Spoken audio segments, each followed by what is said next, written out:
All right, Sisters fans, BET dropped another article, which honestly, I do find these to be interesting think pieces. 5 life lessons you can learn from watching Sisters. Sometimes you can walk away with nuggets of wisdom from fictional shows, or realize that none of the characters in that show showcase any form of wisdom. Just saying. I'll leave a link to the article in the comment section below, and we will go from there. Well, dang. As I was scrolling in this article, I see a link to another article, 5 reasons why the sisters should consider the single life. I guess I'll do another video on that once I finish this one here. Okay, it's hard to watch any TV show without considering how the scenarios and characters could apply to your real life situation, especially when it's a show like this one. The ladies, and by extension Gary, are always getting into life-related shenanigans. Sometimes things that they bring on themselves, and some things happen because life can be random. I mean, honestly, I feel Zach falls into that category as well. However, do they ever really learn? Absolutely not. Okay, it doesn't seem like it, but if they did, then there wouldn't be a show, right? That is a valid statement, but the thing is, there's a difference between characters who make a lot of mistakes, but the mistakes are in the form of a variety of mistakes, so it's not the same mistake over and over again. I think what makes this show so aggravating is how, look, about 83% of my YouTube channel consists of female subscribers slash viewers, and I see a majority of comments saying, I don't like how Tyler Perry represents black women, or women in general, being so indecisive and, well, to be honest, stupid from staying in the same situationships over and over again. Now, while there are people who are like, real life, they feel represented by Andy or Karen or, something like that, it does get a bit redundant when it just keeps happening, over and over again. And I feel like if things were spiced up, like I keep using this example, people use Girlfriends, which is a great example, but even in Living Single, the women on that show dated a lot of different guys. Sure, for like Sinclair and Overton, you knew those two would be together. And in season 1, Scooter was like the childhood slash long-term relationship for Khadijah, who at the end it's implied they do, get back together as they leave the apartment one final time in the last scene. But there were many other men who came along the way to, I guess you could say, keep her preoccupied. But at the same time, each man had something different to bring to the table. Hell, even Maxine and Kyle dated a lot of different people. So when it's just the same people for over 100 episodes, it's like, okay, this makes no sense. And even worse, in my opinion, when the men are just refusing to let go. I mean, in some ways, as a black man, I'm just like, wow. I mean, the men in this show, I don't think they have a good reputation or representation at all, because for the most part, they're reduced to being simps, not knowing how to take no for an answer, overbearing, or they're easily walked over in this, that, and the third. So yeah. All right, back to the article. What things have you picked up from the show that may have helped you? If you still need to think about it, here are 5 lessons you can learn from Sisters. Number 1, know when to walk away from a relationship. Agreed.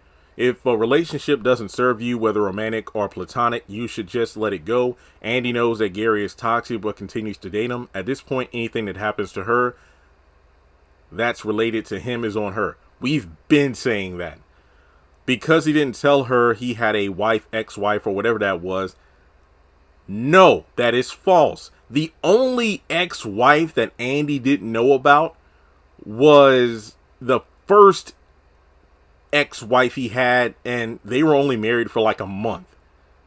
Jasmine, Andy knew that Gary was married. He was the one who kept saying, I'm going to divorce her, I'm going to divorce her. And they had a 6-month affair. That was on Andy, yes. Okay, the ex-wife tried to kill her. Yep. He tried to choke her out. I don't know if choked out is the right word. He basically like squeezed her and bruised her ribs. He almost got in trouble with the feds. Well, he did get in trouble with the feds, but thanks to Andy slash, what was her name? Leslie? Hell, even I'm starting to forget the names of season 1 characters. The informant that was the PI that Jasmine hired, who eventually helped out Andy, got him out of that situation. He tried to take over her place of business to monitor the men she was around. True. I mean, what else does she need to move on finally? Very true. We can also use Maurice and Q as examples. No, that was just dumbassery. This is not an example of no one to walk away from a relationship. No, that was just pure stupidity. Maurice knew Q was trash, but still let him stay at his place after he was in jail for trying to rob him before trying to steal from his place of work.